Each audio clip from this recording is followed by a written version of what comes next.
Lewis and I spent a lot of time playing games together, but he was surprisingly bad at them. He died a lot.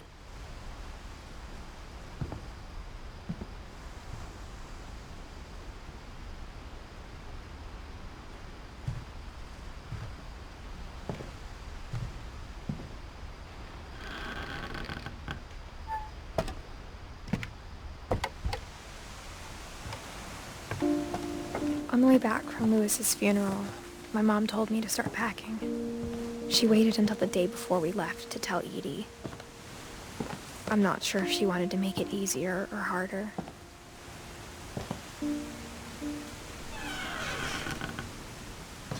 I wish we'd stayed.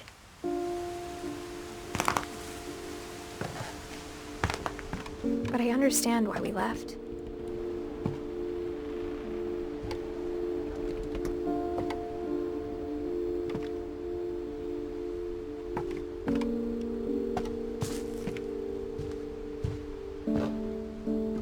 My mom ended up leaving everything behind.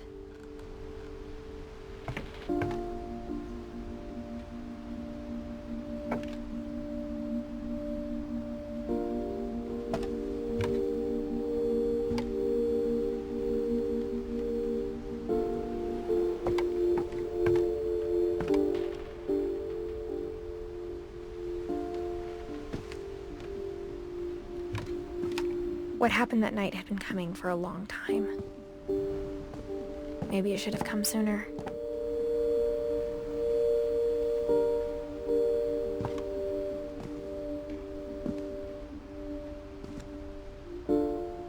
But it had to end one way or another.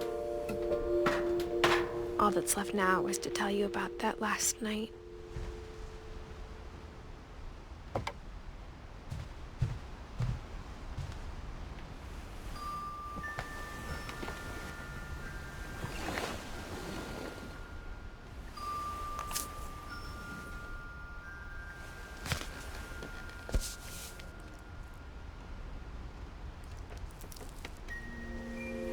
That whole last day, Edie just watched us pack and didn't say a word. Until supper, when she raised her glass and said, "To our final night together, and all our final nights apart." Grandma, you know what I said about alcohol. Some of your medications are very Edith, specific. I left a present for you in the hallway. Why don't you go open it? The grown-ups have to argue now. I'm sorry, you're right. We're all leaving tomorrow. Let's just enjoy our last... I'm not leaving. Edith, you're excused.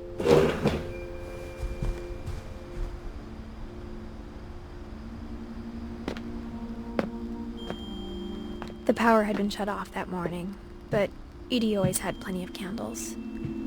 When my mom sealed the library, I don't think she knew about the other entrance, or that Edie had a key to it.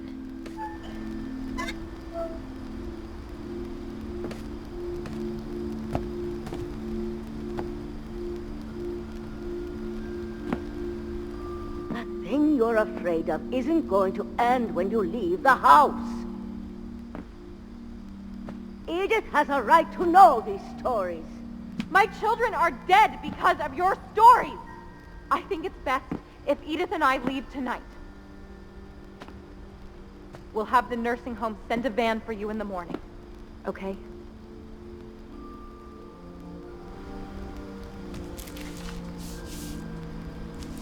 Dear Edith, there's so many stories I wish I could tell you, but there's only time for one. This is about what happened on the night you were born. That night, the tide went way, way out.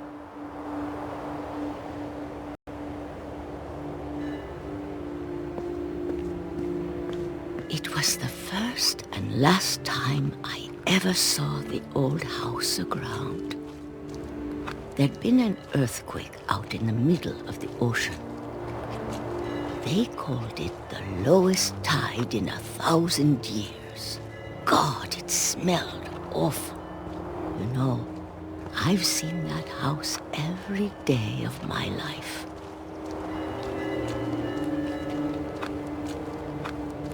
But I never thought I'd go back to it.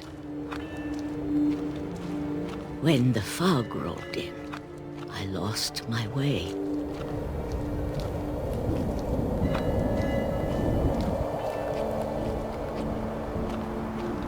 I got turned around.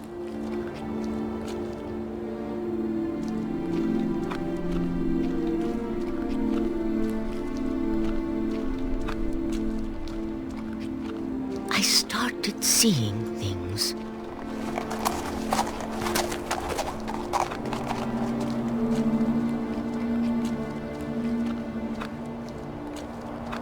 Things I'd forgotten had ever existed.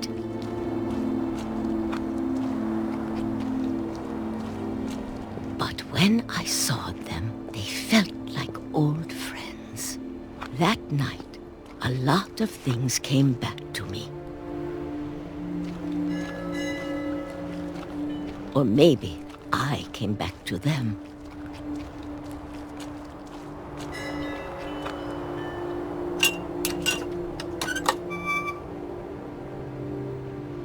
Things I can't explain, but that I need you to try and... Edith, what are you doing in here? It's mine. Edith! Mom, you're gonna rip it! Let go! I kicked and screamed, but Mom dragged me to the car.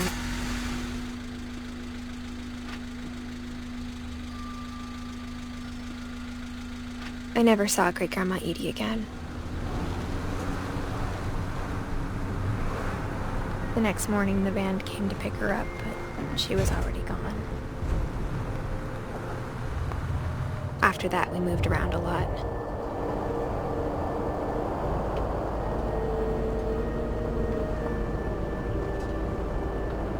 We both tried to make the best of it.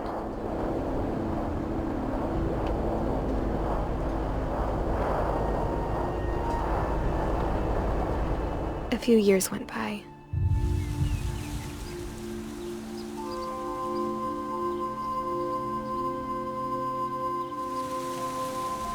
My mom didn't like to talk about it, but she started getting sick a lot. The rest happened pretty quickly.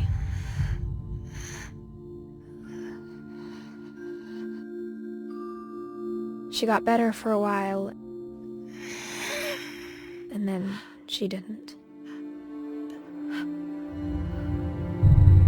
And then I was alone.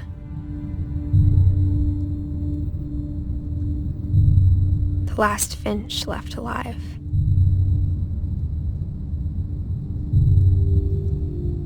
Until I found out about you. I'm still not sure what to tell you about all this.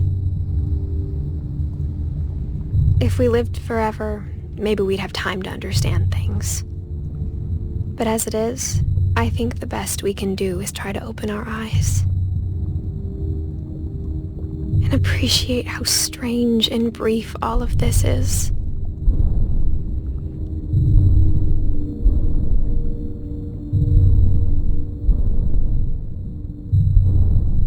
This journal was supposed to be for you.